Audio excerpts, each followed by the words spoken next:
Ya.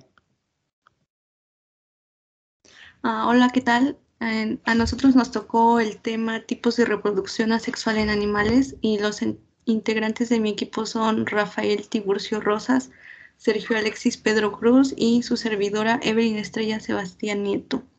Vamos a pasar a exponer la introducción.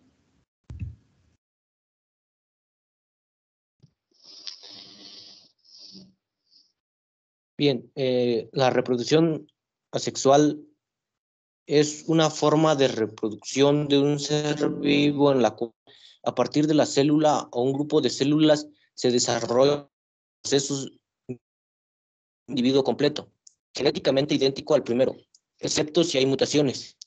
Cabo mediante un solo progenitor y sin la intervención de los núcleos de las células sexuales o gametos. La reproducción asexual solo se presenta en los organismos cuyas células conservan aún la totipotencia embrionaria, es decir, la capacidad de no solo multiplicarse, sino también de diferenciarse en distintos tipos de células para lograr la reconstrucción de las partes del organismo que pudieran faltar. Como la totipotencia embrionaria es tanto más común cuanto más sencilla es la organización animal. Esta tiene lugar en esponjas, celenteros, anélidos, merteas, equinodermos y también en los estados larvarios y embrionarios de todos los animales. Las modalidades básicas de reproducción asexual: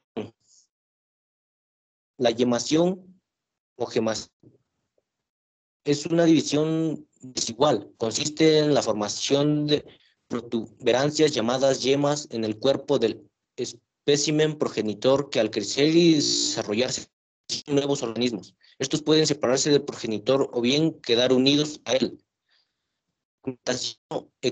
Escisión es cuando un individuo se divide en dos o más individuos totalmente independientes.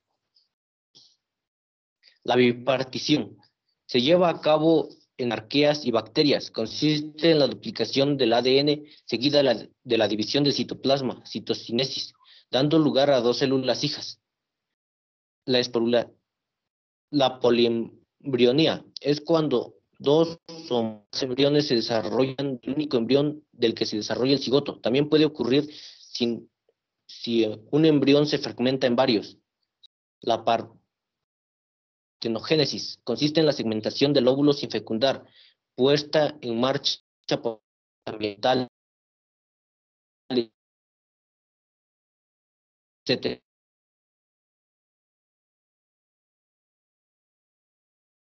Las especies más conocidas son el cangrejo jaspeado. Los cangrejos jaspeados realizan la reproducción asexual a través del apomixis, un proceso normalmente reservado para las plantas en las que un organismo puede generar un embrión sin fertilización. Lagarto de cola látigo. Este tipo de lagartos son solo del sexo femenino. Generalmente realizan un tipo de pseudocopulación donde las dos hembras fingen tener relaciones sexuales como si se tratara de un hombre. Patogénesis es el nombre de reproducción. Dragonas de Komodo. Este tipo de lagarto, el más grande del mundo, pueden llegar a medir un poco más de 3 metros y se ha demostrado recientemente que las hembras se pueden reproducir sin ser fecundadas por un macho. Tiburones en cautiverio. La reproducción asexual que se da en los tiburones también se conoce como partogénesis. Se refiere a la capacidad de la hembra de criar y mantener crías de tiburón sin un tiburón macho y sin haber apareado nunca. Esto solo se ha observado en los casos de tiburones en cautiverio, pero puede ocurrir en la naturaleza donde hay una grave escasez de tiburones machos. Hidra. El primer paso de la reproducción de la hidra sexual es el comienzo de la yema. Durante este proceso, los primeros signos de un brote se empiezan a mostrar. Después los tentáculos empiezan a crecer y la boca de la nueva hidra comienza a desarrollarse. Después comienza la separación de la nueva hidra. Ocurre la separación del brote de la hidra original. Posteriormente ocurre el desprendimiento de la nueva hidra. Este es el paso final en el ciclo de reproducción de la hidra sexual. En este paso, la nueva hidra se desprende de la madre, creando una hidra completamente nueva. Avispas. La reproducción asexual de las avispas es complicada. Cuando ciertas especies se infectan con la bacteria Wolbachia, los cromosomas en los huevos de avispa cambian. Como resultado, los huevos no se dividen y en lugar de crear descendencia única, las madres avispas crean clones femeninos de sí mismos. Las estrellas de mar, la reproducción asexual es por fragmentación. Una parte de un brazo y parte del disco central se separa del padre y se convierte en una estrella de mar individual independiente. Culebrilla ciega. Se reproduce por partogénesis y por fragmentación, es decir, todos los especímenes son hembras y su reproducción es asexual. Anémonas de mar. Se produce a través de la fisión longitudinal, la fisión binaria o la laceración del pedal. Las anémonas de mar no tienen una forma de larva, sino que desarrollan un huevo que una vez fertilizado se convierte primero en una plánula y luego en un pólipo sedentario.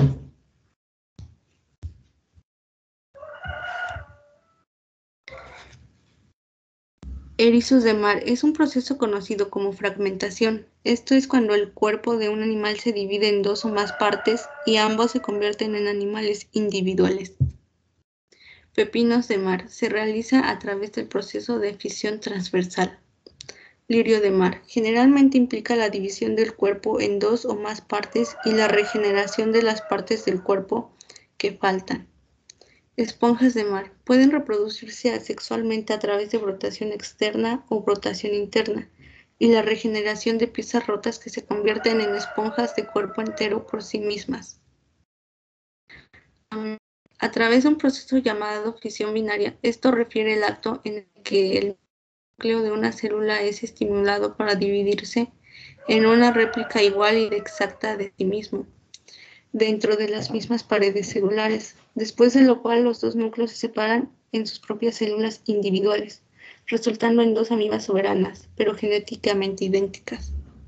La locha, dólar de arena o galleta de mar. Los dólares femeninos de arena distribuyen los huevos en el agua del océano mientras que los varones flotan cerca. El dólar de arena masculino expulsa el esperma sobre los huevos para fertilizarlos. Los huevos fertilizados flotan hacia el mar, se convierten en larvas y finalmente se asientan en el fondo del mar donde continúan su ciclo de vida.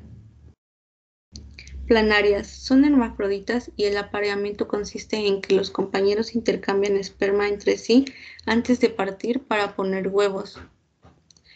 Paramecio, por el método de fisión binaria. Pulgas de agua. Las hembras producen huevos diploides que se convierten en clones exactos. Escorpiones.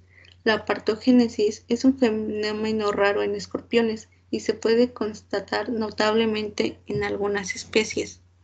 Salamandras. Algunas especies se reproducen asexualmente por un proceso llamado ginogénesis. La ginogénesis ocurre cuando el espermatozoide de un macho diploide estimula el desarrollo de un óvulo femenino diploide, pero nunca se incorpora al nuevo cigoto.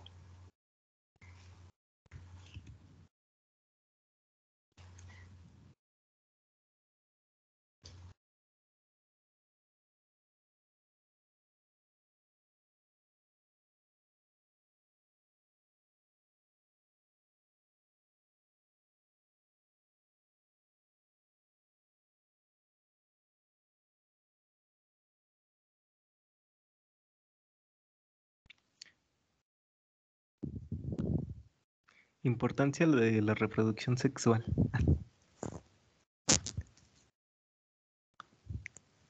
La reproducción asexual cuenta con ciertas ventajas sobre la reproducción sexual, debido a su rapidez de división y simplicidad. Al no ser necesaria la producción de células sexuales, el organismo progenitor no requiere gastar energía en las operaciones previstas de fecundación, por ejemplo, cortejos, búsqueda de parejas y acoplamiento. Su capacidad de producir o mantener la cantidad de descendientes elevada, un solo cuerpo según su naturaleza. Puede crear de 2 a 15 hijos, pero supongamos que producen una media de 6 hijos, multiplicados por 50 ejemplares maduros. obtendremos 300 seres anualmente, dejando claro que estos 300 los tenemos presentes en reproducciones futuras, por lo que el número aumentará exponencialmente cada año. El medio ambiente obtiene grandes beneficios de la reproducción asexual debido a la resistencia de estos animales o plantas en cierto punto. A diferencia de los seres vivos sexuales, sus organismos requieren de un mayor proceso de maduración que puede verse perjudicado durante el proceso de fecundación al nacer. La reproducción asexual pinta de ser muy beneficioso para el medio ambiente y una excelente alternativa para el mantenimiento biológico de algunas especies. No obstante, tiene algunas desventajas a las que no se puede ser inmunes, siendo las siguientes. No existe una variabilidad genética importante, es decir, que la mayoría de los organismos son iguales a sus progenitor, salvo las mutaciones impulsadas por el ambiente. La evolución de las especies es mucho más lenta y menos efectiva, pues los organismos necesitan de ciertos valores externos para cambiar. Son especies que no tienen la posibilidad de adaptarse correctamente a las variaciones del ambiente, entiéndase como cambios de temperatura o composición del suelo. Son organismos maduros, pero su composición celular aún es muy primitiva para ciertos procesos.